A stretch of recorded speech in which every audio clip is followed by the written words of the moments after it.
সম্মানিত সভাপতি সাহেব, উলামায়ে কেরাম, সুপ্রিয় ভাই এবং বোনদের জানাই আন্তরিক শুভেচ্ছা ও অভিনন্দন।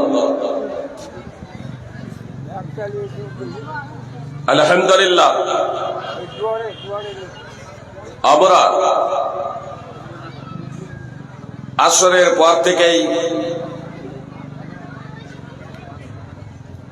মাগরিব পর্যন্ত প্রথম পর্ব কোরআন এবং সুন্নাহ থেকে বক্তব্য শ্রবণ করেছিলাম। তারপরে মাগরিবের সালাতের পরে, মাগরিবে ইশার সালাতের পরে আবার আমরা কোরআন এবং সুন্নাহ থেকে বক্তব্য শুনছিলাম। আল্লাহ তাআলা আমাদের কোরআন এবং সুন্নাহকে যথাযথভাবে মেনে নেওয়ার তৌফিক দান করেন, আমিন। সুপ্রিয় ভাই এবং বোন, কথা একটু মনোযোগ দিয়ে শুনবেন। আজকের আলোচকদের প্রত্যেক আলোচকের আলোচ্য বিষয় আছে পৃথক। আমার আলোচ্য বিষয় হচ্ছে বিশ্ব ভ্রাতৃত্ব ও ইসলাম, খুবই গুরুত্বপূর্ণ আলোচ্য বিষয়। আমার পরে আব্দুর রাকিব আল মাদানী হাফেজাহুল্লাহ রয়েছেন, তারও আলোচ্য বিষয় অতীব সুন্দর। আমার পূর্বে ফজিলাতুল শেখ আব্দুল্লাহ সালাফি হাফেজাহুল্লাহ মুসলিম নেতৃবৃন্দের দায়িত্ব এবং কর্তব্য নিয়ে গুরুত্বপূর্ণ আলোচনা করছিলেন। সুপ্রিয় ভাই এবং বোন, আমি আপনাদের বলতে চাই, আমার আলোচ্য বিষয়ে প্রবেশের আগে শুধু একটা কথা, শুধু আমাদের জনপ্রতিনিধি নয়, বরং আমাদের সকলেরই সংস্কার এবং সংশোধন করতে হবে। কি বলছেন? জনপ্রতিনিধি যিনি আছেন তিনিও নিজের সংস্কার সংশোধন করবেন, আমরা বক্তারাও নিজেদের সংস্কার সংশোধন করব, এবং শ্রোতা যারা আছেন তাদেরও নিজেদের সংস্কার এবং সংশোধন করতে হবে। সুপ্রিয় ভাই এবং বোন, আর আমরা যদি স্বতঃস্ফূর্তভাবে পবিত্র কোরআন এবং সুন্নাহর কাছে মাথা নত করি, তাহলে আজ মুসলমানদের মাঝে এত দল থাকবে না, এত সংগঠন থাকবে না। সুপ্রিয় ভাই এবং বোন, আমরা একটা প্ল্যাটফর্ম আসতে পারবো ইনশাআল্লাহ। কি বলছেন? আল্লাহ তাআলা আমাদের তৌফিক দান করেন। আমরা নেতৃত্বের লোভ লালসাকে বিসর্জন দিয়ে, আমরা নেতৃত্বের লোভ এবং লালসাকে, পদের লোভ এবং লালসাকে বিসর্জন দিয়ে পবিত্র কোরআন এবং সুন্নাহকে অগ্রাধিকার প্রদান করত, আমরা যাতে একটা প্ল্যাটফর্মে আসতে পারি, তার জন্য আল্লাহ তাআলা তৌফিক দান করেন, আমিন। আমার আলোচ্য বিষয় এর থেকেও অনেক ঊর্ধ্বে। সুপ্রিয় ভাই এবং বোন, আমার আজকের আলোচ্য বিষয়, এ তো মুসলিমদের ঐক্যবদ্ধ একটা প্ল্যাটফর্মের কথা বললাম। সুপ্রিয় ভাই এবং বোন, আমার আলোচ্য বিষয় বিশ্ব ভ্রাতৃত্ব ও ইসলাম। কথা একটু মনোযোগ দিয়ে শুনবেন। খুব সাধারণ ভাবে বলি, আমার মা এবং বোনেরাও আছেন। ভাই হচ্ছে সাধারণত তিন প্রকারের। ভাই হচ্ছে সাধারণত তিন প্রকারের। একটা ভাই সম্পর্কে আমরা সবাই সচরাচর অবগত, মুসলিম এবং অমুসলিম সবাই।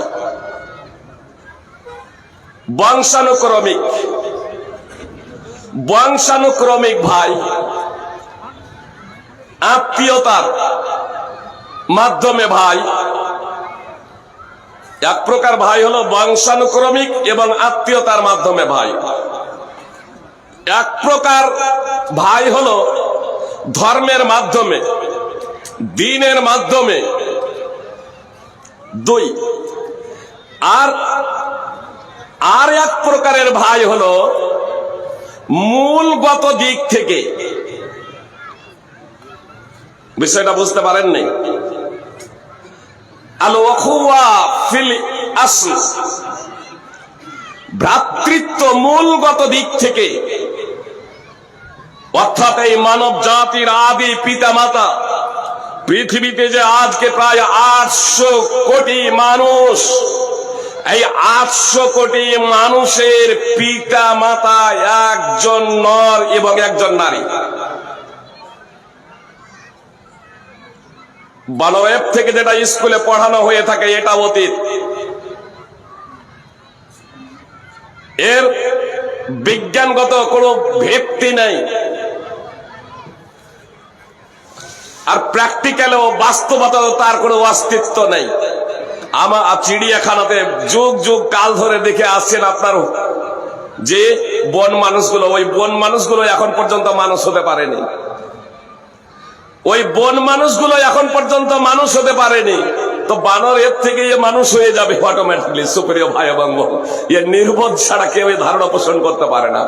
কিন্তু একটা সবাই সাধারণভাবে এটাকে স্বীকৃতি প্রদান কেউ কেউ করেছিল, সবাই না।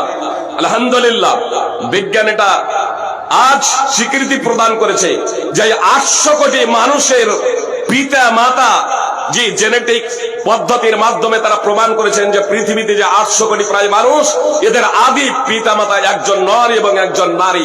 বহু নর নারী থেকে এসব মানুষ সৃষ্টি হয়েছে এমন না।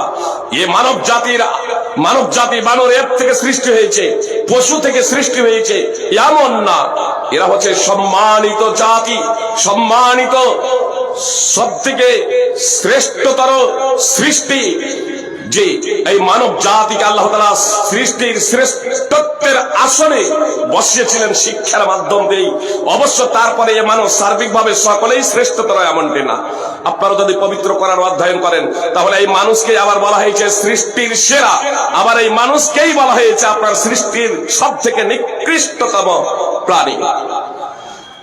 আর সৃষ্টিগত দিক থেকেও সমস্ত মানুষকেই সার্বিকভাবে শ্রেষ্ঠত্ব প্রদান করা হয়েছে এমন না, বরং অনেক সৃষ্টি থেকে মানুষকে আল্লাহ তাআলা শ্রেষ্ঠত্ব প্রদান করেছেন। সুপ্রিয় ভাই এবং বোন, ফল কথা আমি আপনাদের সামনে যে বিষয় নিয়ে আলোকপাত করতে যাচ্ছি তা হলো বিশ্ব ভ্রাতৃত্ব ও ইসলাম।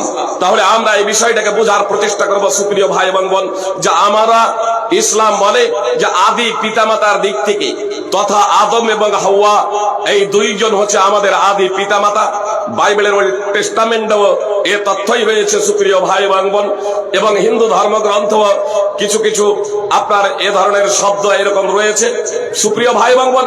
কিন্তু আমি অন্যান্য গ্রন্থাবলী থেকে আমি আপনাদের সামনে রেফারেন্স পেশ করব না, এবং সেই সমস্ত ধর্মগ্রন্থাবলীর কোনো কথাও আজকে আপনাদের সম্মুখে পেশ করব না। তার কারণ আমার টাইম নির্ধারিত টাইমে বলতে হলে আমি অরিজিনাল যে গ্রন্থ, নিখুঁত এবং নির্ভেজাল যে গ্রন্থ, তা থেকেই তথ্য পরিবেশন করব। তার কারণ বেদ, উপনিষদ, পুরাণ, রামায়ণ, মহাভারত ও তো অনেক দূর। তাওরাত এবং ইনজিল যে গ্রন্থ সমূহ সম্পর্কে পবিত্র কোরআনে আল্লাহ তাআলা দ্ব্যর্থহীন ভাবে ঘোষণা করেছেন যে তা আসমানি গ্রন্থ ছিল, সেই গ্রন্থ পরিবর্তন হয়েছে, সেই গ্রন্থকেও বিকৃত করে দিয়েছে এই বনি ইসরাইল তথা ইহুদি এবং খ্রিস্টান। সুপ্রিয় ভাই এবং বোন, এজন্য ভেজাল মিশ্রিত, বিষ মিশ্রিত গ্রন্থ থেকে আমি আপনাদের রেফারেন্স দেব না। আমি আপনাদের সম্মুখে পবিত্র কোরআন এবং সুন্নাহ থেকে বলবো। এমনকি মুহাম্মদ সাল্লাল্লাহু আলাইহি সাল্লামের নাম দিয়ে যেসব মিথ্যা কথা বলা হয়েছে সেই সব কথাও আপনাদের সম্মুখে পরিবেশন করব না ইনশাআল্লাহ। জি, নিখুঁত এবং নির্ভেজাল তথ্য আপনাদের সামনে পরিবেশন করতে যাচ্ছি। আল্লাহ তাআলা বলেন, অমুসলিম যারা আছেন তারাও কথা খুব মনোযোগ দিয়ে শুনবেন। আল্লাহ তাআলা বলেন, ইয়া আইয়ুহান নাস ইন্না খলাকনাকুম মিন যাকারি ওয়া উনসা। আল্লাহ বলছেন, হে মানব জাতি। সূরা হুজরাতের অত্র আয়াতে আল্লাহ তাআলা মানব জাতি বলে সম্বোধন করেছেন। হে মানুষ, হে লোক সকল বলে সম্বোধন করেছেন। অত্র আয়াতে আল্লাহ তাআলা শুধু মুসলমান ঈমানদার বলে সম্বোধন করেন নাই। আল্লাহ তাআলা স্পষ্ট ভাবে বলছেন, হে লোক সকল যারা নিজেদেরকে মানুষ মনে করে। সুপ্রিয় ভাই এবং বোন, যারা নিজেদেরকে মানুষ মনে করে, হোক তার জন্ম মুসলিম ঘরে অথবা ইহুদি খ্রিস্টানের ঘরে অথবা ব্রাহ্মণের ঘরে, শূদ্রের ঘরে, কোলভিল চামার মুচি বেথরের ঘরে, যার ঘরেই তার জন্ম হোক না কেন, মূলত আল্লাহ তাআলা সেই সমস্ত মানুষকেই সম্বোধন করছেন, ইয়া আইয়ুহান নাস, হে লোক সকল, ইন্না খলাকনাকুম মিন যাকারিন ওয়া উনসা, নিশ্চয় আমি তোমাদের সৃষ্টি করেছি একজন নর ও একজন নারী থেকে, একজন পুরুষ এবং একজন মহিলা থেকে। তো আল্লাহ তাআলা সমগ্র মানব জাতিকে সৃষ্টি করেছেন একজন নর এবং একজন নারী থেকে। জন্মগত দিক থেকে কেউ একে অপরের ওপরে প্রাধান্য রাখে না, কেউ একে অপর থেকে শ্রেষ্ঠতর নয়। সুপ্রিয় ভাই এবং বোন, আল্লাহ তাআলা বলছেন, ওয়াজআলনাকুম শুউবান ওয়া কাবাইলা লিতাআরাফু। আল্লাহ তাআলা স্পষ্টভাবে বলছেন, আমি তোমাদেরকে বিভিন্ন জাতি ও গোত্রতে বিভক্ত করেছি। গোত্রের বিভক্তকরণ ও জাতির বিভক্তকরণ এটা মর্যাদার জন্য নয়, এটা সম্মানের জন্য নয়। সুপ্রিয় ভাই এবং বোন, গোত্র এবং জাতির বিভক্তিকরণ প্রসঙ্গে আল্লাহ তাআলা দ্ব্যর্থহীন ভাবে ঘোষণা করেন, লিতাআরাফু, এটা তোমাদের আপসে পরিচিত হওয়ার জন্য, আপসে তোমাদের পরিচিতি লাভের জন্য। ইন্না আকরামাকুম ইনদাল্লাহি আতকাকুম, নিশ্চয়ই তোমাদের মধ্যে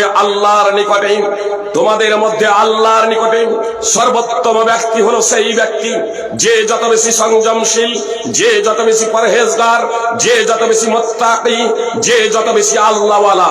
সুপ্রিয় ভাই এবং বোন, আল্লাহ তাআলা স্পষ্ট ভাবে বলছেন, ইন্না আকরামাকুম ইনদাল্লাহি আতকাকুম, নিশ্চয় তোমাদের মধ্যে সবথেকে সম্মানিত ব্যক্তি সেই ব্যক্তি যে যত বেশি সংযমশীল। জন্মগত দিক থেকে কেউ একে অপরের থেকে শ্রেষ্ঠতর নয়। সুপ্রিয় ভাই এবং বোন, স্পষ্ট ভাবে আল্লাহ তাআলা জানিয়ে দিলেন যে জন্মগত ভাবে কেউ একে অপরের থেকে শ্রেষ্ঠতর নয়। আজ এই ভারতবর্ষের মাটিতে জন্মগত কারণে একে অপরের থেকে শ্রেষ্ঠত্ব মনে করে একই টিউবওয়েলের পানি পান করাকে কেন্দ্র করে রক্তপাত হয়, একই বেঞ্চে বসার জন্য রক্তপাত হয়, ঝগড়া বিবাদ হয়। যে ওর জন্ম হয়েছে চন্ডালের ঘরে, ওর জন্ম হয়েছে আদিবাসীর ঘরে, ওর জন্ম হয়েছে শূদ্রের ঘরে। সুপ্রিয় ভাই এবং বোন, এমনকি আপনার প্রচলিত ধর্মেও তাদের অধিকার নেই। সুপ্রিয় ভাই এবং বোন, বিশ্ববিধাতা প্রদত্ত জীবন ব্যবস্থায় একমাত্র ইসলাম, বিশ্ববিধাতা প্রদত্ত জীবন ব্যবস্থায় একমাত্র ইসলাম। আর ইসলাম হলো সমগ্র মানব জাতির জন্য জীবন ব্যবস্থা। আমি এজন্যই বলেছি, প্রচলিত ধর্মে আপনার এই আদিবাসীদের, শূদ্রদের জন্মগত কারণে এদের অধিকার নেই, জন্মগত কারণেই এদের অধিকার নেই যে এরা আদিবাসী শূদ্রের ঘরে জন্মগ্রহণ করেছে। শুধু একটা কথা স্মরণ করিয়ে দিই, আপনার কোটি কোটি টাকা খরচ করে নতুন সংসদ ভবন তৈরি করা হয়েছে, আপনারা অবগত আছেন, তাই না? কি বলছেন? আমাদের এই বিজেপি সরকারের আমলে কোটি কোটি টাকা খরচ করে নতুন সংসদ ভবন তৈরি হয়েছে না হয়নি? সংসদ ভবন তৈরি করা হয়েছে। দুঃখজনক হলো চরম সত্য, সংসদ ভবন যেদিন উদ্বোধন করা হয়, আমাদের মাননীয় রাষ্ট্রপতি দ্রৌপদী মুর্মুকে আমন্ত্রণ জানানো হয়েছিল। আমন্ত্রণ জানানো হয় নাই কেন? প্রচলিত ধর্ম মূর্তি পূজার মাধ্যমে, প্রচলিত ধর্ম মূর্তি পূজার মাধ্যমে সাধু সন্ত দিয়ে যেহেতু আপনার সংসদ ভবন উদ্বোধন করা হয়েছে, তার জন্য আমাদের মাননীয় রাষ্ট্রপতিকে আহ্বান করা হয় নাই। একটা ভারতের সর্বোচ্চ আসনে অধিষ্ঠিত থাকা সত্ত্বেও যদি আমাদের মাননীয় রাষ্ট্রপতি যদি সেই জায়গাতে ডাক যদি না পান, তাহলে এই ভারতের যাদেরকে জন্মগত কারণে নিম্ন শ্রেণীর, যাদেরকে শূদ্র আদিবাসী বলে আখ্যায়িত করা হয়েছে, তাদের অধিকার। সুপ্রিয় ভাই এবং বোন, অথচ ইসলাম যে বিশ্ব ভ্রাতৃত্ববোধের যে পাঠ দেয়, এবং ইসলাম ধর্ম যে হলো বিশ্ব মানব জাতির জন্য কল্যাণকর, বিশ্ব মানব জাতির জন্য জীবন ব্যবস্থা, তার জন্য আবু হুরায়রা রাদিয়াল্লাহু তাআলা আনহু সূত্রে বর্ণিত রাসূলুল্লাহ সাল্লাল্লাহু আলাইহি সাল্লাম বলেছেন, আল্লাহ তাআলা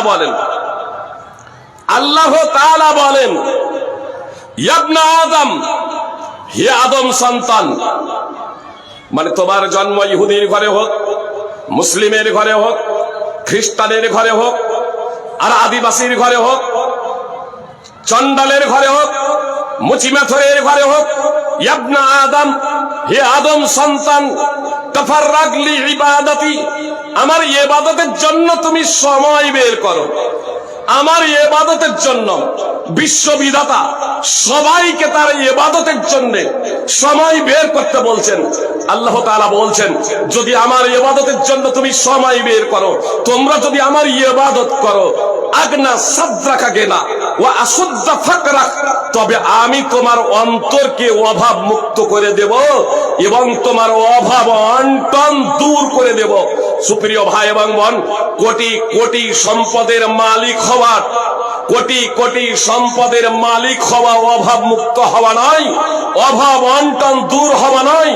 আল্লাহ তাআলা স্পষ্ট ভাবে বলছেন হাদিসে কুদসি, যদি এমনটি না করো, আমার ইবাদতের জন্য সময় বের না করো, তবে আমি মালাতু ইয়াদাইকা শুগলা, আমি তোমাকে কর্মব্যস্ত করে দেব।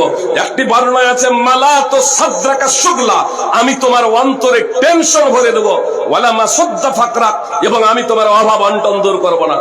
কোটি কোটি বিলিয়ন ডলারের মালিক, কোটি কোটি বিলিয়ন ডলারের মালিক যে আল্লাহর ইবাদত করে না, আল্লাহর ইবাদতে রত নয়, আরো তা দ্বিগুণ কিভাবে হবে সদা সর্বদাটাই সেই টেনশনে ভুগছে।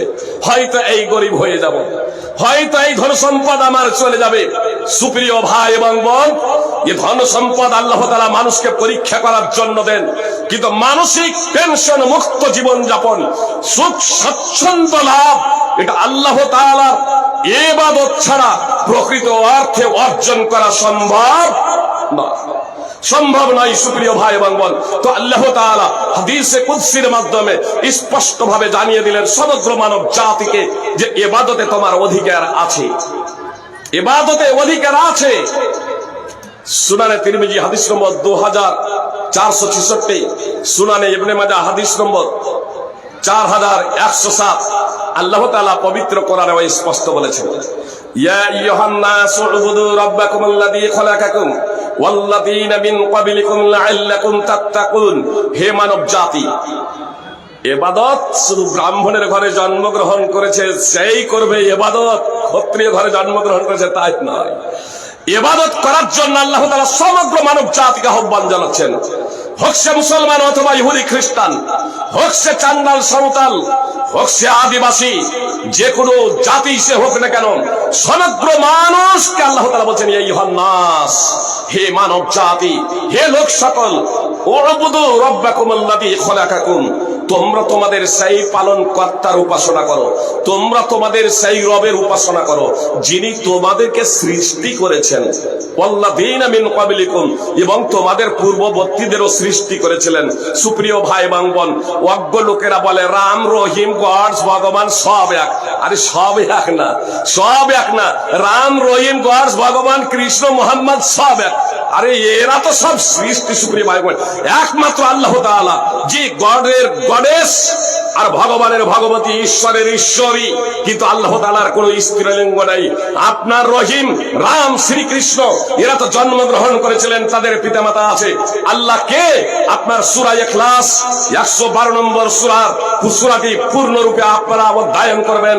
তার মাহাত্ম্য এবং মর্যাদা যদি জানতে হয়, সূরা আয়াতুল কুরসি, সূরা বাকারা 2 নম্বর সূরা 255 নম্বর আয়াত তাফসীর সহ অধ্যয়ন করবেন সুপ্রিয় ভাই এবং বোন, এবং সাথে সাথে সূরা হাদীদ 57 নম্বর সূরার 3 নম্বর আয়াত অধ্যয়ন করবেন, সূরা হাসরের শেষ আয়াতগুলো অধ্যয়ন করবেন সুপ্রিয় ভাই এবং বোন।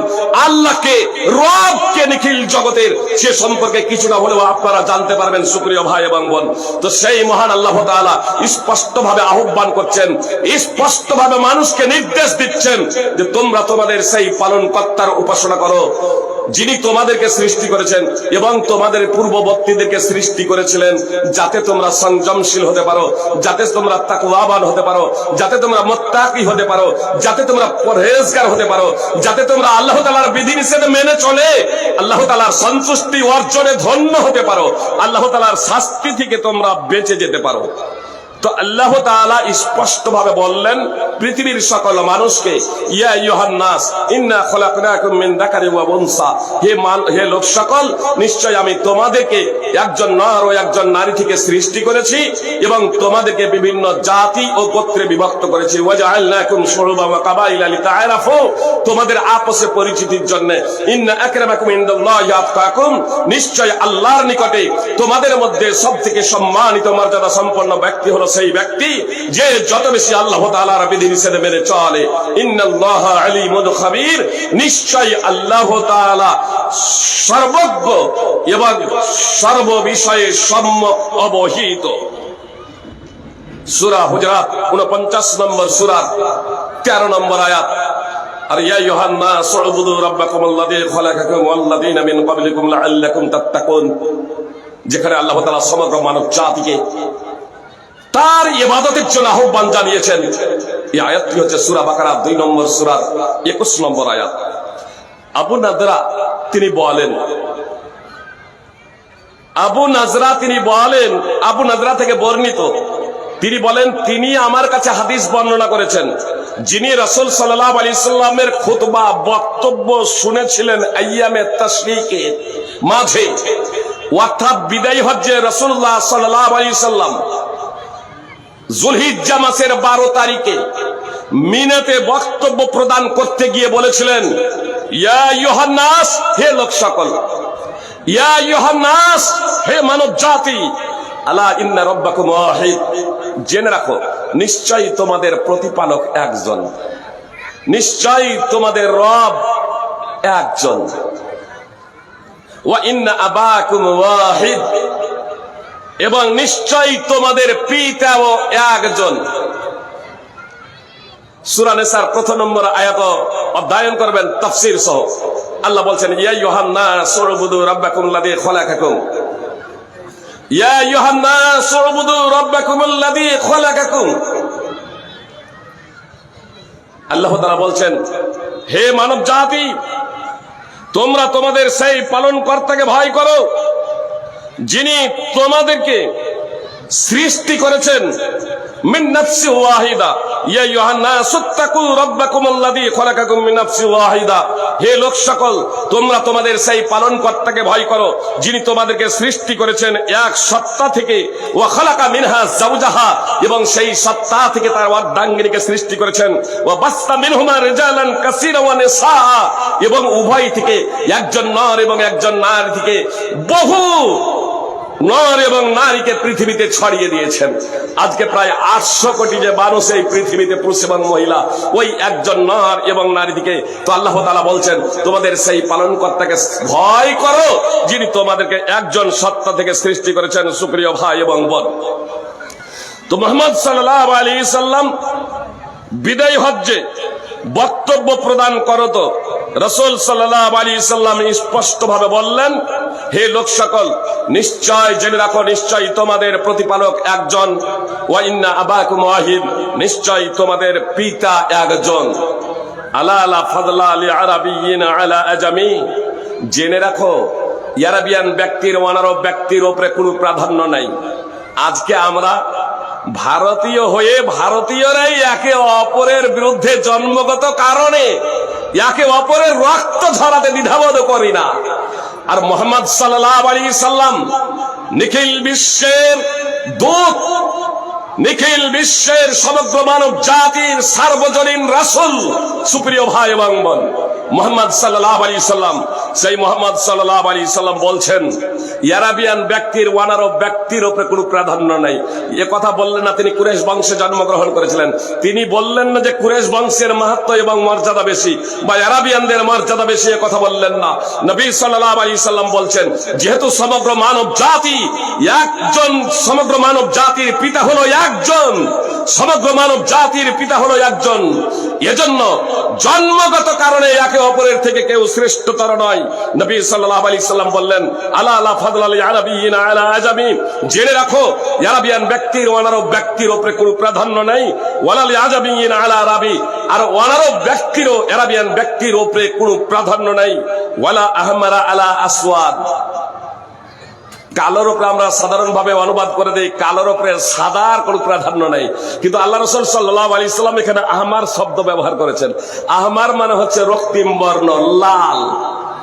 যে সাদা হলে তো ফ্যাকাশা হতে পারে, যে মানে সব থেকে সুন্দর হলো সাদা, যেটা রক্তিম ভাব। সুপ্রিয় ভাই এবং বোন, তো আল্লাহ রাসূল সাল্লাল্লাহু আলাইহি সাল্লাম বলছেন, এবং এখানে ডিগ্রি ইসমে তাফজিল শব্দ ব্যবহার করে, যে ডিগ্রি অর্থাৎ সব থেকে কালোর উপরে, অর্থাৎ সব থেকে কৃষ্ণ বর্ণের উপরে সব থেকে সুন্দর রক্তিম বর্ণের কোন প্রাধান্য নেই।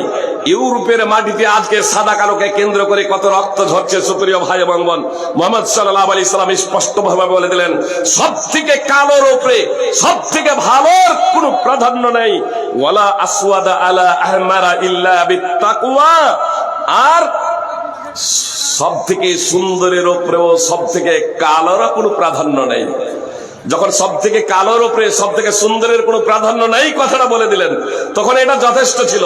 কিন্তু তাহলে কেউ মনে করতে পারে যে মুহাম্মদ সাল্লাল্লাহু আলাইহি সাল্লাম তাহলে হয়তো কৃষ্ণ বর্ণ ছিল, এই জন্য এই কথাটা বললেন। সুপ্রিয় ভাই এবং বোন, মুহাম্মদ সাল্লাল্লাহু আলাইহি সাল্লাম স্পষ্ট করে দিলেন, কালোর উপরেও, কালোরও আপনার সাদার উপরে রক্তিম বর্ণের সব থেকে সুন্দরের উপরে কোনো প্রাধান্য নেই। আর মুহাম্মদ সাল্লাল্লাহু আলাইহি সাল্লাম সব থেকে সুন্দর ছিলেন। সুপ্রিয় ভাই এবং বোন, এত সুন্দর ছিলেন, এত সুন্দর ছিলেন যে সাহাবীরা বলছেন যে পূর্ণিমার রাতে যখন রাসূল সাল্লাল্লাহু আলাইহি সাল্লাম হাঁটতেন, তখন আমরা একবার পূর্ণিমার রাতে পূর্ণিমার চাঁদের দিকে তাকাতাম, আর একবার রাসূল সাল্লাল্লাহু আলাইহি সাল্লামের দিকে তাকাতাম।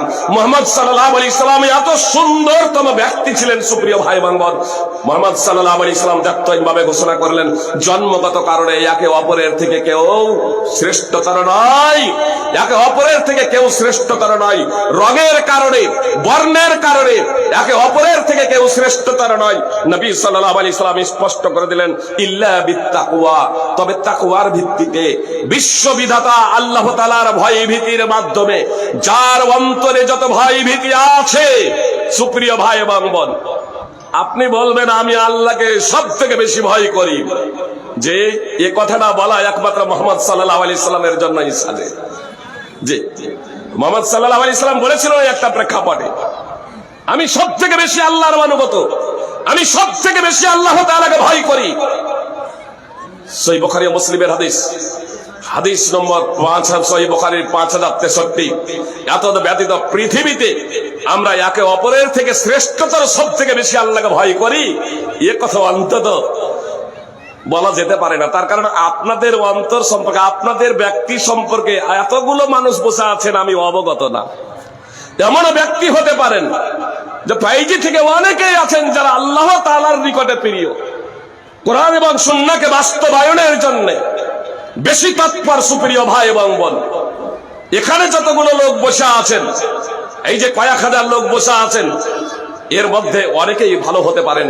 তো সারা ভারতবর্ষে তো বিশিষ্ট ব্যক্তি এরকম থাকবেই, পরেশগার মুত্তাকি আল্লাহওয়ালা থাকবেই। সুপ্রিয় ভাই এবং বোন, যারা তাহাজ্জুদের নামাজে দাঁড়িয়ে দাঁড়িয়ে পা ফুলিয়ে দেয়। সুপ্রিয় ভাই এবং বোন, যে আছে এই ধরনের ব্যক্তি, আছে এই ধরনের ব্যক্তি পৃথিবীতে। সুপ্রিয় ভাই এবং বোন, তো একে অপরের থেকে শ্রেষ্ঠতর কে? একে অপরের থেকে শ্রেষ্ঠতর হচ্ছে সেই ব্যক্তি যে যত বেশি আল্লাহ তাআলার বিধিনিষেধ মেনে চলে। যে আপনার ধারণাতে আপনি শ্রেষ্ঠতর হতে পারেন, আমার ধারণাতে আমি শ্রেষ্ঠতর হতে পারি। অবশ্যই এটা নিজে নিজে আমরা শ্রেষ্ঠতর হিসেবে নিজেকে বলবো না। অবশ্যই এতটুকু আমরা করব যে আমি যাতে সব থেকে ভালো হয়ে যাই, আমি যাতে সব থেকে বেশি মুহাম্মদ সাল্লাল্লাহু আলাইহি সাল্লামের আদর্শে আদর্শিত হয়ে যাই, এটা অবশ্যই আমাদেরকে প্রচেষ্টা করতে হবে। সুপ্রিয় ভাই এবং বোন, তো মুহাম্মদ সাল্লাল্লাহু আলাইহি সাল্লাম স্পষ্ট ভাবে বললেন, জন্মগত কারণে, রঙের কারণে কেউ একে অপরের থেকে শ্রেষ্ঠতর নয়। শ্রেষ্ঠতর হলো সেই ব্যক্তি, মর্যাদা সম্পন্ন হলো সেই ব্যক্তি, তার রং যেমনই হোক না কেন, সে যে কোনো ঘরেই জন্মগ্রহণ করুক না কেন, সে যদি তাকওয়াবান হয়, সে যদি আল্লাহ তাআলার বিধিনিষেধ মেনে চলে। মুসনাদ আহমদ হাদিস নম্বর 23489। সুপ্রিয় ভাই এবং বোন, কথা একটু আপনারা মনোযোগ দিয়ে শুনুন। জন্মগত কারণে আমরা সকলেই সমান, জন্মগত কারণে আমরা সকলেই সমান। মুহাম্মদ সাল্লাল্লাহু আলাইহি সাল্লাম বলেছেন, কুল্লু মাউলুদি ইউলাদু আলাল ফিতরাহ, প্রত্যেকটা শিশু ফিতরাতের উপরে জন্মগ্রহণ করে। মুহাম্মদ সাল্লাল্লাহু আলাইহি সাল্লাম এ কথা বললেন না যারা মুসলমান ঘরে জন্মগ্রহণ করে তারা ফিতরাতের উপরে জন্মগ্রহণ করে, এ কথা বললেন না। বলছেন প্রত্যেকটা শিশু মুসলমান ঘরে জন্ম হোক আর অমুসলমান ঘরে জন্ম হোক, প্রত্যেকটা শিশু ফিতরাতের উপরে জন্মগ্রহণ করে।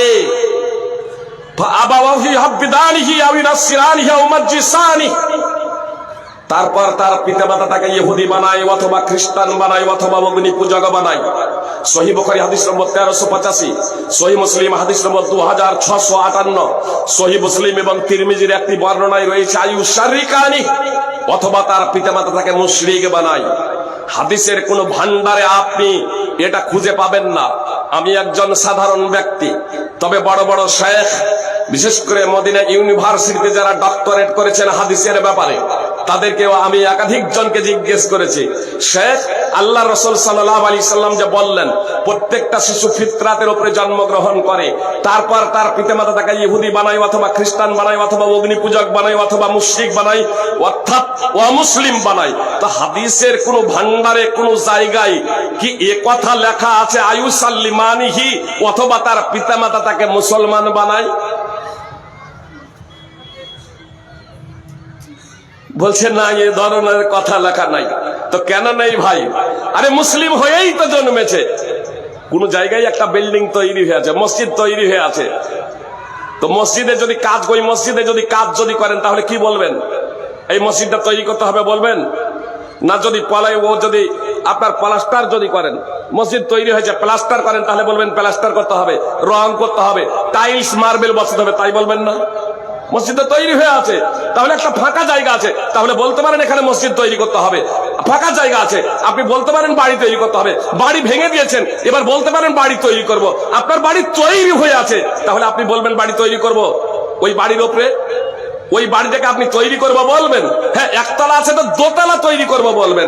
একতলা আছে একতলা তৈরি করব আপনি বলবেন না যতক্ষণ পর্যন্ত না আপনি ভাঙছেন। আর যখনই আপনি বলবেন যে এই বাড়িটা তৈরি করব, তখন আপনি বলবেন এই বাড়িটা ভাঙবো দিয়ে তৈরি করব, তাই না? সবাই তো মুসলিম হিসেবে জন্মগ্রহণ করেছে, সবাই মুসলিম হিসেবে জন্মগ্রহণ করেছে সুপ্রিয় ভাই এবং বোন। জি, কেউ শূদ্র না, কেউ ব্রাহ্মণ না, কেউ ক্ষত্রিয় না, কেউ বৈশ্য না। আমাদের ভারতবর্ষে এসে হয়ে যাচ্ছে কেউ ব্রাহ্মণ, কেউ বৈশ্য, কেউ শূদ্র, কেউ ক্ষত্রিয়, কিন্তু পৃথিবীর অন্যান্য দেশে কোন জায়গাতে কিন্তু এটা হয় না সুপ্রিয় ভাই এবং বোন। জন্মগত ভাবে সবাই সমান, জন্মগত ভাবে সবাই সমান। আপনি দেখান আপনার ধর্মগ্রন্থ থেকে সুপ্রিয় ভাই এবং বোন। আমি বললাম যে পবিত্র কোরআন, এই পবিত্র কোরআন কিন্তু শুধু মুসলমানদের ধর্মগ্রন্থ না, যেহেতু ইসলাম হচ্ছে সার্বজনীন দিন, বিশ্ববিদ্যালয় প্রদত্ত জীবন ব্যবস্থা, এই জন্য এই পবিত্র কোরআনকে আল্লাহ তাআলা সমগ্র মানব জাতির জন্য অবতীর্ণ করেছেন। আল্লাহ তাআলা বলছেন হুদাল লিন-নাস, সূরা বাকারা 2 নম্বর সূরার 185 নম্বর আয়াতের অংশ বিশেষ। আল্লাহ তাআলা বলছেন এই পবিত্র কোরআন হলো মানব জাতির জন্য বা মানব জাতির জন্য নির্দেশিকা, আলোকবর্তিকা, হেদায়াত, গাইড। সুপ্রিয় ভাই এবং বোন, তাই পবিত্র কোরআনকে আল্লাহ তাআলা মানব জাতির জন্য পথ নির্দেশিকা, গাইড এবং হেদায়াত রূপে অবতীর্ণ করেছেন সুপ্রিয় ভাই এবং বোন। তো সমস্ত মানুষ জন্মগ্রহণ করে একই ভাবে, একই প্রক্রিয়ায়, একই পদ্ধতিতে, আর তারা সত্যকে গ্রহণ করার যোগ্যতা নিয়ে জন্মগ্রহণ করে, তাওহীদকে মান্যকারী হিসেবে জন্মগ্রহণ করেন। সুতরাং ইয়াজ বিন হিমার আল মুজাশঈ রাদিয়াল্লাহু তাআলা আনহু সূত্রে বর্ণিত রাসূলুল্লাহ সাল্লাল্লাহু আলাইহি সাল্লাম বলেছেন, আল্লাহ তাআলা বলেছেন, অর্থাৎ এটা হাদিসে কুদসি, ইন্নী খলাকতু ইবাদি হুনাফা কুল্লাহুম ওয়া ইন্নাহুম আতাতুহুমুশ শায়াতিন ফাজতালাতহুম আন দীনিহিম। আল্লাহ তাআলা বলেন, আমি আমার সকল বান্দাকে সৃষ্টি করেছিলাম একনিষ্ঠ করে, তাওহীদকে মান্যকারী হিসেবে। শয়তানগুলো এদের কাছে এলো আর এদেরকে তাদের দিন থেকে বিচ্যুত করে দিল, তাদের ধর্ম থেকে দূরে সরিয়ে দিল। সবাই আসলে ফিতরাতের উপরে জন্মগ্রহণ করেছিল, মিল্লাতের উপরে জন্মগ্রহণ করেছিল, তাওহীদের উপরে জন্মগ্রহণ করেছিল। এক কথাই সে আত্মসমর্পণকারী হিসেবে তাওহীদকে মান্যকারী হিসেবে সে জন্মগ্রহণ করেছিল। আর এর বিষয়ে আপনারা সূরা আরাফ 7 নম্বর সূরার 172 নম্বর আয়াত আপনারা তাফসীর সহ অধ্যয়ন করবেন যে আদম আলাইহিস সালামকে আমাদের আদি পিতা আদম আলাইহিস সালাম তাকে সৃষ্টি করার পরে তার পিঠ থেকে আত্মা সমূহকে বের করেছিলেন। কিয়ামতের আগে পর্যন্ত যত পুরুষ এবং মহিলা জন্মগ্রহণ করবে সকলের আত্মা সমূহকে বের করে জিজ্ঞেস করেছিলেন, আলাস্তু বিরাব্বিকুম, আমি কি তোমাদের পালনকর্তা না? ক্বালু বালা শাহিদনা, তখন সকলেই বলেছিল, জি হ্যাঁ, আপনি হচ্ছেন আমাদের পালনকর্তা। তো এজন্য আল্লাহ তাআলা বললেন, আমি আমার সমস্ত বান্দাকে আমার একনিষ্ঠ করে তাওহীদ মান্যকারী হিসেবে সৃষ্টি করেছি। শয়তানগুলো এদের কাছে এসে তাদেরকে তাদের ধর্ম থেকে বিভ্রান্ত করে দিয়েছে, দূরে সরিয়ে দিয়েছে। সহিহ মুসলিম হাদিস নম্বর 2865। সুপ্রিয় ভাই এবং বোন, আমি রেফারেন্স শুধু এজন্যই দিচ্ছি, আমি কতটুকু জানি এটা বলার জন্য না, তার কারণ আমি খুব কম জানি, আমি বেশি জানি না। তাহলে আমি এটা রেফারেন্স এজন্যই দিয়ে দিই যে অনেক আলেম ওলামা আছেন বা অন্যরা যারা যাচাই বাছাই করব মনে করছেন, তারা যাতে কোরআন এবং সুন্নাহ বিভিন্ন ভাষায় যেহেতু ট্রান্সলেট হয়ে গেছে, তারা মিলিয়ে দেখে তাদের ঈমানটা মজবুত যাতে হয়ে যায়। তার কারণে শুনে শুনে অনেকের হতে পারে কি না পারে, আবার অমুক আলেম এই কথা বলছে, অমুক বক্তা এই কথা বলছে, তো কার কথা শুনবো? এজন্যই সাধারণত আমি যে কথাগুলো পরিবেশন করি সবগুলো রেফারেন্স সহ পরিবেশন করার প্রচেষ্টা করি, যাতে জনগণ ধোঁকায় যাতে না পড়ে, জনগণ যাতে বিভ্রান্ত যাতে না হয়। সুপ্রিয় ভাই এবং বোন, আমি আপনাদেরকে বলছিলাম, সুপ্রিয় ভাই এবং বোন, যে এই হাদিস আপনার সহিহ মুসলিম 2865 নম্বর হাদিস। আল্লাহ রাসূল সাল্লাল্লাহু আলাইহি ওয়াসাল্লাম বলছেন, সামরা বিন জুনদাব রাদিয়াল্লাহু তাআলা আনহু সূত্রে বর্ণিত হাদিস, খুব লম্বা। আলোচ্য বিষয়ের সাথে একটা পয়েন্ট আমি আপনাদের বলতে চাই, আর তা হলো মুহাম্মদ সাল্লাল্লাহু আলাইহি ওয়াসাল্লামকে যখন জিবরিল এবং মিকাইল এই দুইজন বিখ্যাত ফেরেশতা নিয়ে গিয়েছিলেন, তো মুহাম্মদ সাল্লাল্লাহু আলাইহি ওয়াসাল্লাম অনেকগুলো দৃশ্য দেখেছিলেন। তার মধ্যে একটা দৃশ্য ছিল যে এক বাগিচায় একটা বৃক্ষের নিচে একটা লম্বা লোক বসেছিলেন, আর তার আশেপাশে অনেকগুলো শিশু ছেলেমেয়েরা বসেছিল। মুহাম্মদ সাল্লাল্লাহু আলাইহি ওয়াসাল্লাম জিজ্ঞেস করেছিলেন, এই লম্বা লোকটাকে আর এই কচি কাচারা কারা? তো ওই দুইজন ফেরেশতা জবাবে বলেছিলেন যে এই লম্বা লোকটা হচ্ছেন ইব্রাহিম সাল্লাল্লাহু আলাইহি ওয়াসাল্লাম। সুপ্রিয় ভাই এবং বোন, আমি মিস্টেক করছি না, মিস্টেক করে ইব্রাহিম সাল্লাল্লাহু আলাইহি ওয়াসাল্লাম বলছি এমনটা না, যে এটা আমি একটু এই কথাটা আমাকে এখানে বলেই দিতে হয়। মানে এক জায়গায় বক্তব্য দিচ্ছি, পরবর্তীতে এক শাইখুল হাদিস আমাকে মেসেজ পাঠাচ্ছে, আপনি যে সাল্লাল্লাহু আলাইহি ওয়াসাল্লাম বলেছেন মুহাম্মদ সাল্লাল্লাহু আলাইহি ওয়াসাল্লাম ছাড়া অন্য নবীর ক্ষেত্রে, তো এটা ঠিক না। অথচ আপনার বুখারীতে অনেক জায়গাতে অনেক নবী প্রসঙ্গে সাল্লাল্লাহু আলাইহি ওয়াসাল্লাম বলা হয়েছে, মুসা আলাইহিস সালাম সম্পর্কে বলা হয়েছে সাল্লাল্লাহু আলাইহি ওয়াসাল্লাম, মেরাজের হাদিসে আপনারা পেয়ে যাবেন। সুপ্রিয় ভাই বোন, অত্র হাদিসে দুইজন ফেরেশতা বলছেন এই লম্বা লোকটা হচ্ছে ইব্রাহিম সাল্লাল্লাহু আলাইহি ওয়াসাল্লাম, এবং তার আশেপাশে যারা বসে আছে, ফাকুল্লু মাউলুদিন ইউলাদু ফাকুল্লু মাউলিদিন মাতা আলাল ফিতরা, এরা হচ্ছে, এর আশেপাশে যারা বসে আছে এরা হচ্ছে প্রত্যেক সেই শিশু যারা ফিতরাতের উপরে মৃত্যুবরণ করেছে। এর আগে শুনলেন প্রত্যেকটা শিশু ফিতরাতের উপরে মৃত্যুবরণ করে, পরে ইহুদি খ্রিস্টান অগ্নি পূজক মুশরিক এক কথায় অমুসলিম হয়। আর যারা ফিতরাতের উপরে মৃত্যুবরণ করে, অর্থাৎ সাবালক সাবালিকা হয়ে যাওয়ার আগে যারা মৃত্যুবরণ করে, তারাও ইব্রাহিম আলাইহিস সালামের পাশে আছে আপনার বাগিচায়।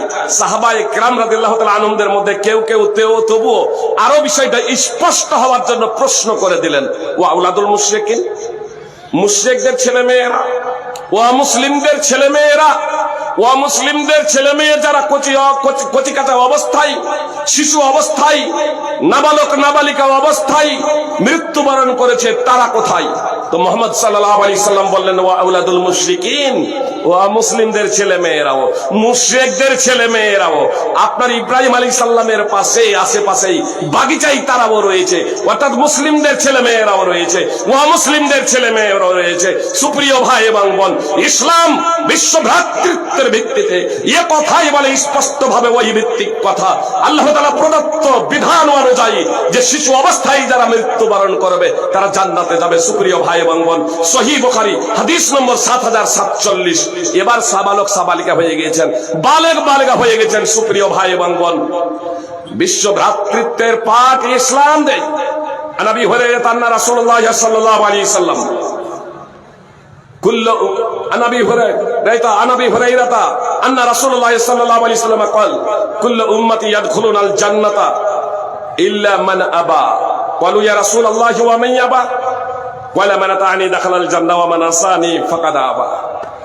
মুহাম্মদ সাল্লাল্লাহু আবু হুরায়রা রাদিয়াল্লাহু তাআলা আনহু বর্ণনা করেন রাসূলুল্লাহ সাল্লাল্লাহু আলাইহি সাল্লাম বলেছেন, আমার উম্মতের সকলেই জান্নাতে যাবে, আমার উম্মতের সকলেই জান্নাতে যাবে।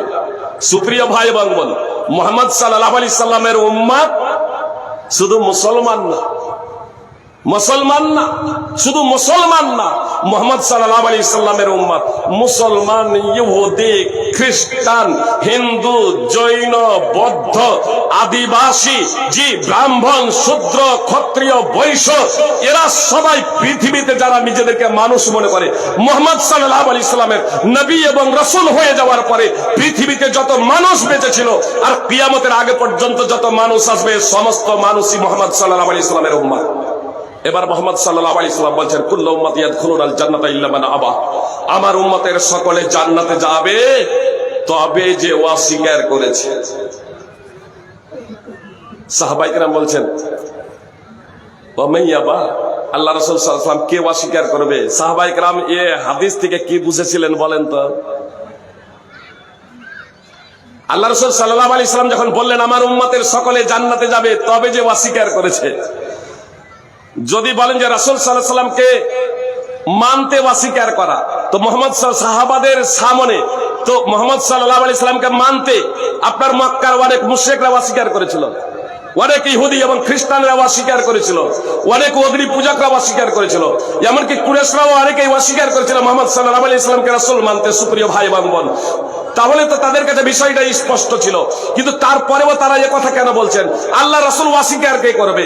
রাসূল সাল্লাল্লাহু আলাইহি সাল্লামকে এজন্যই প্রশ্ন করেছিলেন। আসলে সাহাবায়ে কেরাম এটা বুঝেছিলেন, যখন রাসূল সাল্লাল্লাহু আলাইহি সাল্লাম বললেন যে আমার উম্মতের সকলে জান্নাতে যাবে তবে যে অস্বীকার করেছে, সাহাবায়ে কেরাম ভেবেছিলেন যে জান্নাতে যেতে অস্বীকার করবে। জান্নাতে যেতে তো কেউ অস্বীকার করে না। খ্রিস্টানরাও আপনার কঠোর পরিশ্রম করে চলেছে স্বর্গে যাওয়ার জন্য, জান্নাতে যাওয়ার জন্য। জি, আপনার শত শত মাইল হেঁটে চলেছে খালি পায়ে বম বম করে, কিসের জন্য? স্বর্গে যাওয়ার জন্য, জান্নাতে যাওয়ার জন্য। যে মূর্তি পূজা, আপনার কবর পূজা, নানা ধরনের পৃথিবীতে নানা ধরনের ধর্ম চালু করেছে সুপ্রিয় ভাই এবং বোন, এবং তারা পরিশ্রম করে চলেছে, তারা উপাসনা করে চলেছে যে আমরা জান্নাতে যাব, আমরা স্বর্গে যাব, এই কথা বলে তারা উপাসনা এবং অনুসরণ করে চলেছে সুপ্রিয় ভাই এবং বোন। তো মুহাম্মদ সাল্লাল্লাহু আলাইহি সাল্লাম স্পষ্ট করে দিলেন সাহাবাদের যে অস্বীকার কে করেছে, অস্বীকার কে করেছে? জান্নাতে যেতে অস্বীকার না। জান্নাতে যেতে তো সবাই চাই, কিন্তু জান্নাতে যেতে সবাই চাইলেই জান্নাতে যেতে পারে না। মুহাম্মদ সাল্লাল্লাহু আলাইহি সাল্লাম স্পষ্ট ভাবে বলে দিলেন, মান আতানি দাখালাল জান্নাহ ওয়া মান আসানি ফাকাদ আবা, যে আমার আনুগত্য করেছে, যে আমার অনুসরণ করেছে সে যাবে জান্নাতে, আর যে আমার অবাধ্য হয়েছে সে যাবে নরকে। যে আমার অবাধ্য হয়েছে, যে আমাকে মানে না, যে আমার অনুসরণ করে না, সে যাবে নরকে। হোক সে মুসলিম ঘরে জন্মগ্রহণকারী ব্যক্তি, আর হোক সে অমুসলিম ঘরে জন্মগ্রহণকারী ব্যক্তি। কথা খুব মনোযোগ দিয়ে শুনবেন। মুসলমান ঘরে জন্মগ্রহণ করলেই আজীবন মুসলমান থাকা যায় না, আর সবাই তো মুসলিম হিসেবে জন্মেছিল। মুহাম্মদ সাল্লাল্লাহু আলাইহি সাল্লাম স্পষ্ট করে দিলেন, মুহাম্মদ সাল্লাল্লাহু আলাইহি সাল্লামের নবী এবং রাসূল হয়ে যাওয়ার পরে জান্নাতে যাবে তারা যারা মুহাম্মদ সাল্লাল্লাহু আলাইহি সাল্লামকে নবী এবং রাসূল হিসেবে মেনে নেবে। তার কারণ তিনি হচ্ছেন সার্বজনীন রাসূল।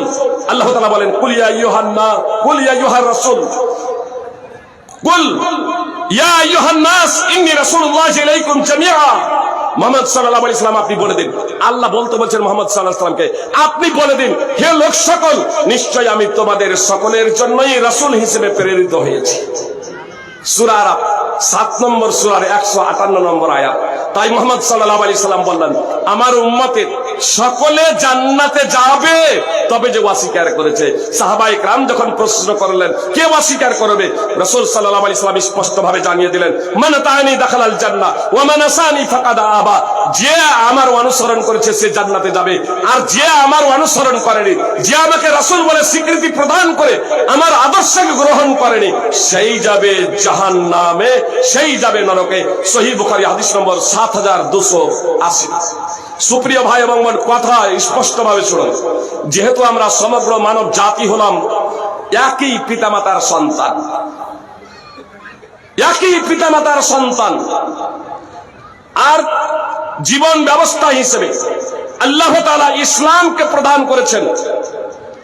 একমাত্র ইসলামই হলো আল্লাহ তাআলার নিকটে জীবন ব্যবস্থা, আল্লাহ তাআলার সন্তুষ্টি অর্জনের মাধ্যম। সূরা আলে ইমরান 3 নম্বর সূরার 19 নম্বর আয়াতের অংশ বিশেষ এবং সূরা আলে ইমরানের 3 নম্বর সূরার 85 নম্বর আয়াত আপনারা অধ্যয়ন করবেন, অর্থ সহ ব্যাখ্যা সহ আপনারা দেখবেন। সুপ্রিয় ভাই এবং বোন, মুহাম্মদ সাল্লাল্লাহু আলাইহি সাল্লামের নবী এবং রাসূল হয়ে যাওয়ার পরে কেউ যদি মুহাম্মদ সাল্লাল্লাহু আলাইহি সাল্লামকে নবী এবং রাসূল হিসেবে স্বীকৃতি প্রদান না করে মৃত্যুবরণ করে সাবালক সাবালিকা হয়ে যাওয়ার পরে, তাহলে সেই ব্যক্তি জাহান্নামে যাবে, নরকে যাবে। সহিহ মুসলিম হাদিস নম্বর 153। সুপ্রিয় ভাই এবং বোন, ধর্ম যেহেতু আল্লাহ তাআলা প্রদত্ত একটাই, এজন্য এই ধর্মের আহ্বান জানানো হয়েছে সমগ্র মানব জাতিকে। আপনাদের স্পষ্টভাবে বলি, আমাদের প্রধানমন্ত্রীকে, বর্তমানে আমাদের প্রধানমন্ত্রীকে মাননীয় নরেন্দ্র মোদী, তো শুধু বিজেপির প্রধানমন্ত্রী না, আমাদের সকলের প্রধানমন্ত্রী। এখন কেউ যদি বলে যে রাজীব গান্ধী আমাদের প্রধানমন্ত্রী, কেউ যদি বলে এখন যে আমাদের এক বর্তমানে প্রধানমন্ত্রী হচ্ছে অটল বিহারী, কংগ্রেস যদি বলে আমাদের প্রধানমন্ত্রী হচ্ছে মনমোহন সিং, চলবে? চলবে না সুপ্রিয় ভাই এবং বোন, এটা বাস্তব। তবে প্রধানমন্ত্রী ছিলেন, যারা প্রধানমন্ত্রী ছিলেন তাদেরকে প্রধানমন্ত্রী মানতে হবে না, হবে না? কথা খুব মনোযোগ দিয়ে শুনুন, আমি সাম্প্রদায়িকতার কথা বলি নাই। হাওড়া স্টেশনে ডক্টর বিনয় আরএসএস এর লোক তাদের ধর্মগ্রন্থ একখানা গীতা বুক স্টল থেকে নেওয়ার পরে আমার উপরে চরম রেগে গিয়েছিলেন।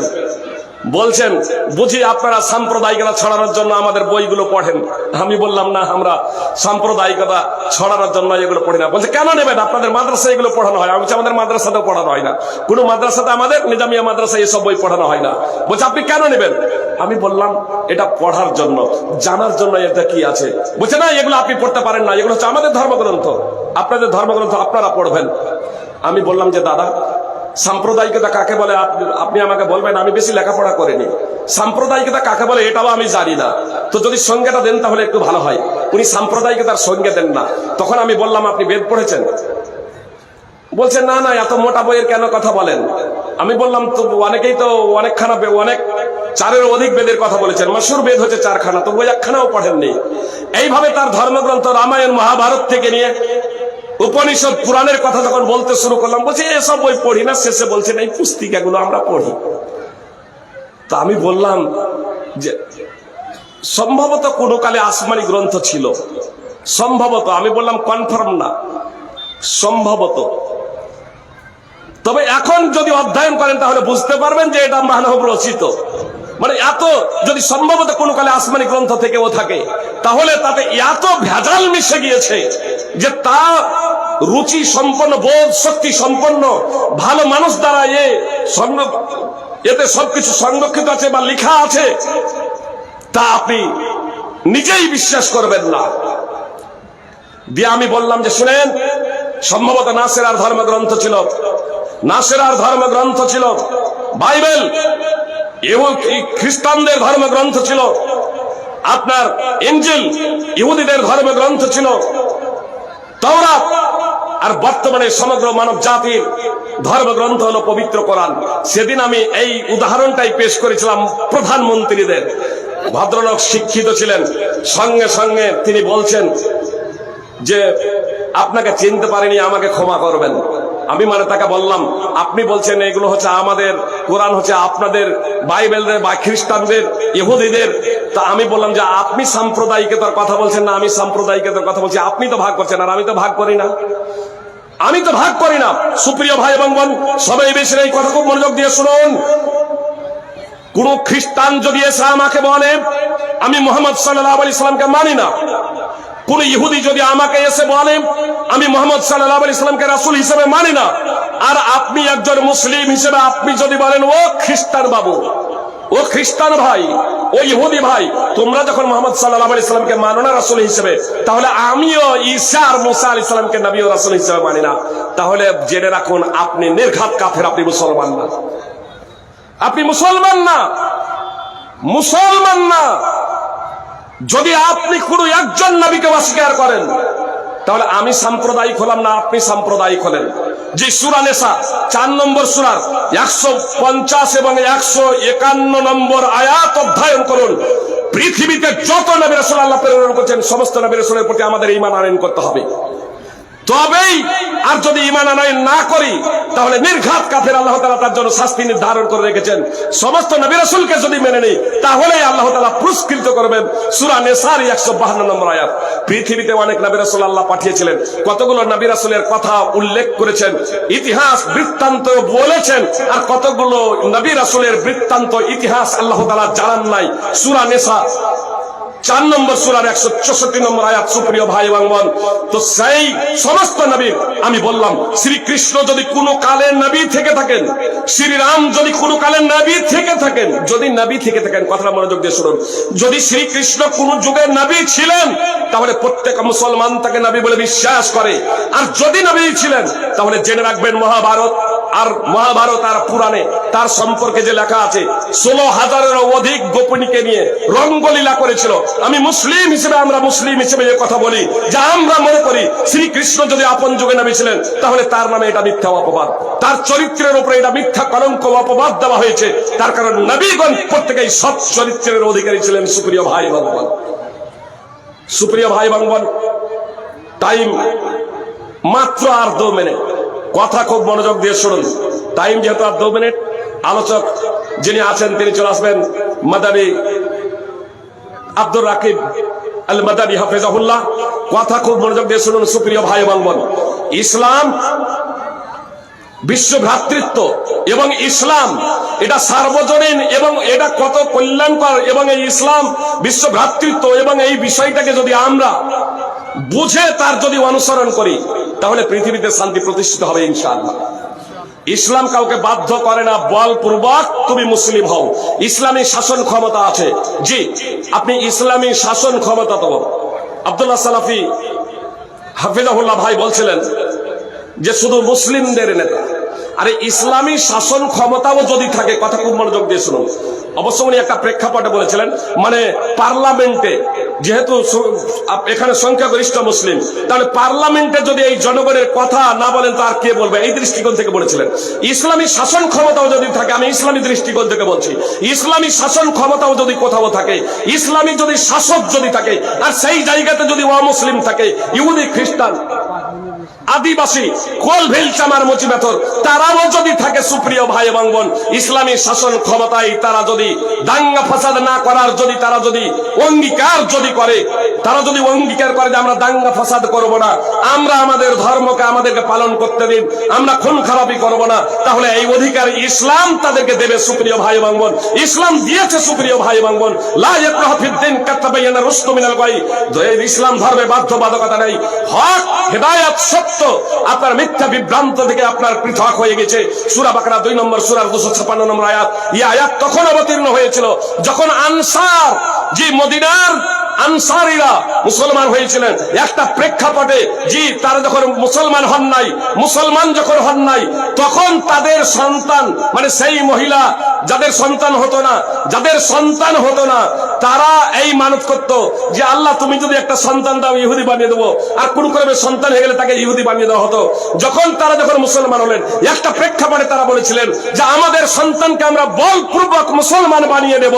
তো আল্লাহ তাআলা এই আয়াত অবতীর্ণ করে দিলেন, না, বলপূর্বক কাউকে মুসলমান বানানো যাবে না, ইসলাম সার্বজনীন দিন, তাহলে বলপূর্বক কাউকে মুসলমান বানানো যাবে না। সুনানে আবি দাউদ হাদিস নম্বর 2682।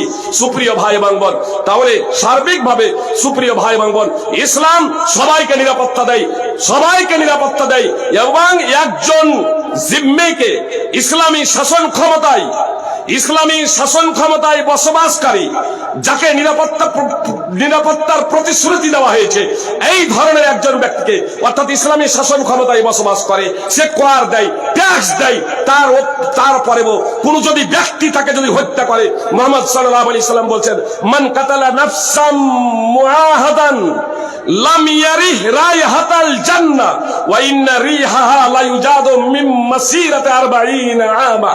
রাসূল সাল্লাল্লাহু আলাইহি সাল্লাম বলেছেন, যে ব্যক্তি কোন জিম্মি মুসলমানকে, একজন যে ব্যক্তি কোন জিম্মি ব্যক্তিকে, যে ব্যক্তি প্রতিশ্রুতিবদ্ধ, কোন প্রতিশ্রুতি প্রদত্ত কোন অমুসলমানকে হত্যা করবে, রাসূল সাল্লাল্লাহু আলাইহি সাল্লাম বলছেন, সে জান্নাতের সুগন্ধিও পাবে না। যদিও জান্নাতের সুগন্ধি 40 বছরের পর থেকে অনুধাবন করা যাবে, 40 বছরের পর থেকে উপলব্ধি করা যাবে, 40 বছরের দূরত্ব পথ থেকে পাওয়া যাবে। সুপ্রিয় ভাই বোন, সহিহ বুখারী হাদিস নম্বর 6914। সুপ্রিয় ভাই বোন, আল্লাহ রাসূল সাল্লাল্লাহু আলাইহি ওয়াসাল্লাম হলো সহিষ্ণুতার ধর্ম। সুপ্রিয় ভাই বোন, আলোচক চলেছে, শেষ করে দিচ্ছি, গুরুত্বপূর্ণ দুটো কথা বলে। সুপ্রিয় ভাই বোন, মুজাহিদ রাহিমাহুল্লাহ বিখ্যাত তাবেঈ, তিনি বলছেন, আব্দুল্লাহ বিন আমর বিন আস রাদিয়াল্লাহু তাআলা আনহু বিখ্যাত সাহাবীর পাশে আমি ছিলাম, আর তার গোলাম ছাগলের চামড়া ছাড়াচ্ছিলেন। তখন আব্দুল্লাহ ইবনে আমর বললেন, ছাগলের চামড়া ছাড়ানো হলে, হে বালক, মাংস হলে, ছাগলের চামড়া ছাড়ানো হয়ে গেলে, ফাইজা ইজা ফারাগতা, যখন তুমি অবসর হবে, অর্থাৎ যখন মাংস হয়ে যাবে, ছাগল যখন মাংস হয়ে যাবে, তুমি কাজ কমপ্লিট করে ফেলবে, ফাদ্দা বিজারিনাল ইহুদ, আমার প্রতিবেশী ইহুদিকে দিয়ে আরম্ভ করবে, মাংস আগে আমার প্রতিবেশী ইহুদিকে দেবে। তখন একজন ব্যক্তি বলছে, আসলাহাক আল্লাহ, আরে আপনি এখনো ইহুদির কথা বলেন, আল্লাহ আপনার সংশোধন করুক। তখন আব্দুল্লাহ বিন আমর বিন আস রাদিয়াল্লাহু তাআলা আনহু বলছেন, ইন্নী সামি'তু রাসূলুল্লাহ সাল্লাল্লাহু আলাইহি ওয়াসাল্লাম ইয়াকুল, আমি রাসূল সাল্লাল্লাহু আলাইহি সাল্লামকে বলতে, ইন্নী সামি'তু রাসূলুল্লাহ সাল্লাল্লাহু আলাইহি সাল্লাম ইউসি বিল জারে হাত্তা খাশিনা আও রুইনা আন্নাহু সাইওয়ারিসুহু। রাসূল সাল্লাল্লাহু আলাইহি সাল্লামকে আমি উপদেশ দিতে দেখেছি প্রতিবেশীর ব্যাপারে, এত উপদেশ দিতে দেখেছি যে আমরা আশঙ্কা বোধ করতে শুরু করলাম, বা আমরা এটা অনুভব করতে শুরু করলাম যে রাসূল সাল্লাল্লাহু আলাইহি সাল্লাম এই প্রতিবেশীকে উত্তরাধিকার বানিয়ে দেবেন, ওয়ারিস বানিয়ে দেবেন। ইমাম বুখারীর আল আদাবুল মুফরাদ হাদিস সহিহ, হাদিস নম্বর 127। প্রতিবেশী অমুসলিম, সুতরাং আবু হুরায়রা রাদিয়াল্লাহু তাআলা আনহু সূত্রে হাদিস বর্ণিত আছে, ওয়াল্লাহি লা ইউমিন, রাসূল সাল্লাল্লাহু আলাইহি ওয়াসাল্লাম বলেছেন, ওয়াল্লাহি লা ইউমিন, ওয়াল্লাহি লা ইউমিন, ওয়াল্লাহি লা ইউমিন, আল্লাহর কসম সে মুসলমান না, আল্লাহর কসম সে মুসলমান না, আল্লাহর কসম সে মুসলমান না। জিজ্ঞেস করা হলো যে আল্লাহর রাসূল কে যে মুসলমান না? নবী সাল্লাল্লাহু আলাইহি ওয়াসাল্লাম বলেন, আল্লাযী লা ইয়ামানু জারহু বাওয়াইকা। নবী সাল্লাল্লাহু আলাইহি ওয়াসাল্লাম বলেন, সেই ব্যক্তি মুসলমান না যার অত্যাচার এবং জুলমে তার প্রতিবেশী নিরাপদ না। রাসূল সাল্লাল্লাহু আলাইহি সহিহ বুখারী হাদিস নম্বর 6016, সহিহ বুখারী হাদিস নম্বর 2444, রাসূল সাল্লাল্লাহু আলাইহি সাল্লাম বলেছেন, উনসুর আখাকা জালিমান আও মাজলুমা, তোমার ভাই নির্যাতিত হোক, তোমার ভাই অত্যাচারী হোক অথবা নির্যাতিত, সহযোগিতা করো। আজকে তেলের মাথায় তেল ঢালা হচ্ছে না, যে আজকে ইসরায়েলকে পূর্ণ সাপোর্ট করে চলেছে যুক্তরাজ্য, কচি কচি শিশু মা বোনদেরকে হত্যা করা হচ্ছে। সুপ্রিয় ভাই বোন, এ পাওয়ার ক্ষমতা সদা সর্বদা থাকবে না, কিন্তু ইসলাম সার্বজনীন দিন, বিশ্ব ভ্রাতৃত্বের পার দেয়। মুহাম্মদ সাল্লাল্লাহু আলাইহি সাল্লাম বললেন যে তোমার ভাই অত্যাচারী হোক আর নির্যাতিত হোক, সহযোগিতা করো। সাহাবায়ে কেরাম বলছেন যে আল্লাহ রাসূল, হাদা নানসুহু জালিমা, হাদা নানসুহু মাজলুমা, নির্যাতিত ব্যক্তি, মাজলুম ব্যক্তিকে সাহায্য সহায়তা করতে হবে, বুঝতে পারলাম। ফাকাইফা নানসুহু জালিমা, কিন্তু জালেম ব্যক্তি অত্যাচারীকে কিভাবে সাহায্য সহায়তা করব? নবী সাল্লাল্লাহু আলাইহি সাল্লাম বলেন, তাখুদুনা ফাওকা ইয়াদাই, তার তাকে জুলম অত্যাচার করা থেকে তাকে বিরত রাখো, তার হাতটাকে ধরে টেনে নাও, তার হাতটাকে ধরে রেখো, সেটাতে জুলম অত্যাচার করতে না পারে। এটাই হলো জালেমের জন্য সাহায্য সহায়তা করা। সুপ্রিয় ভাই এবং বোন, কথা শেষ করে দিচ্ছি একটা শুধু কথা বলে, যে ইসলাম বা বিশ্ব ভ্রাতৃত্ব এবং ইসলাম এই দুটো এমনই একটা বিষয় যে আল্লাহ তাআলা এবং মুহাম্মদ সাল্লাল্লাহু আলাইহি সাল্লাম প্রদত্ত জীবন ব্যবস্থা, যে এই জীবন ব্যবস্থা যদি প্রতিষ্ঠিত করা হয় তাহলে পৃথিবীতে সাম্যবাদ প্রতিষ্ঠিত হবে, ন্যায় এবং ইনসাফ প্রতিষ্ঠিত হবে। সুপ্রিয় ভাই এবং বোন, আরো কথা অনেক কিছু বলার ছিল কিন্তু বলা সম্ভব নাই। এখন মুহাম্মদ সাল্লাল্লাহু আলাইহি সাল্লামকে এক ব্যক্তি হত্যা করতে এসেছিল, কাওরাস ইবনে হারিস, তরবারি ধারা আছে। মুহাম্মদ সাল্লাল্লাহু আলাইহি সাল্লাম কে বলছে আমার হাত থেকে আপনাকে কে বাঁচাবে? মুহাম্মদ সাল্লাল্লাহু আলাইহি সাল্লাম বললেন যে আল্লাহ। তার হাত থেকে তরবারি পড়ে যাচ্ছে, মুহাম্মদ সাল্লাল্লাহু আলাইহি সাল্লাম তরবারি ধরছেন, বলছেন কে বাঁচাবে আমার হাত থেকে? প্রশ্ন ঘুরিয়ে দিচ্ছেন। সেই ব্যক্তি বলছে কোন খয়রা আখিদিন, আপনি যে সুন্দর ভাবে তরবারি ধরে আছেন, অর্থাৎ আপনার হাত থেকে আমাকে কেউ বাঁচাতে পারে না। মুহাম্মদ সাল্লাল্লাহু আলাইহি সাল্লাম তার কাছে ইসলাম পেশ করলেন, বলেন আতাশহাদু আল্লা ইলাহা ইল্লাল্লাহ ওয়া আন্নী রাসূলুল্লাহ, তুমি কি সাক্ষ্য দিচ্ছ আল্লাহ ছাড়া সত্য কোনো উপাস্য নেই, এবং সাক্ষ্য দিচ্ছ যে আমি আল্লাহর রাসূল? সে অস্বীকার করলো যে আমি এটা মানবো না, তবে অঙ্গীকার করছি পৃথিবীতে আমি ফিতনা ফাসাদ সৃষ্টি করব না, আপনার বিরুদ্ধে লড়াই করব না, যারা আপনার বিরুদ্ধে সংগ্রাম করছে তাদেরও সঙ্গ দেব না। শুধু এই কথার কারণে, কথা খুব মনোযোগ দিয়ে শুনুন মুসলিম ভাইরা, শুধু এই কথার কারণে মুহাম্মদ সাল্লাল্লাহু আলাইহি সাল্লাম তাকে ছেড়ে দিলেন। ফাকাল্লা সাবিলা। আর সেই ব্যক্তি যখন মুহাম্মদ সাল্লাল্লাহু আলাইহি সাল্লামের কাছ থেকে ফিরে যাচ্ছে, তার জাতিকে গিয়ে বলছে যে হত্যা করতে এসেছিল, কাজিতুকুম মিন ইনদি খায়রিন নাস, আমি এলাম তোমাদের নিকটে পৃথিবীর শ্রেষ্ঠতম ব্যক্তির কাছ থেকে। মুসনাদ আহমদ হাদিস নম্বর 14929, মুসনাদ আহমদের হাদিস নম্বর 15190। সুপ্রিয় ভাই এবং বোন, মক্কাবাসীরা যারা মুহাম্মদ সাল্লাল্লাহু আলাইহি সাল্লামকে মক্কা ত্যাগ করতে বাধ্য করেছিল, অনেক সাহাবীকে হত্যা করেছিল, মুহাম্মদ সাল্লাল্লাহু আলাইহি সাল্লাম মক্কা বিজয়ের দিন তাদেরকে ক্ষমা করে দিয়েছিলেন। ফলে তারা কালেমায়ে শাহাদাত পাঠ করে মুসলমান হয়ে গিয়েছিল। ফাখারাজু কান্নামা নাশারু মিনাল কুবুরে ফাদাখালু ফিল ইসলাম। ইমাম বাইহাকির সুনানুল কুবরা হাদিস নম্বর 18275।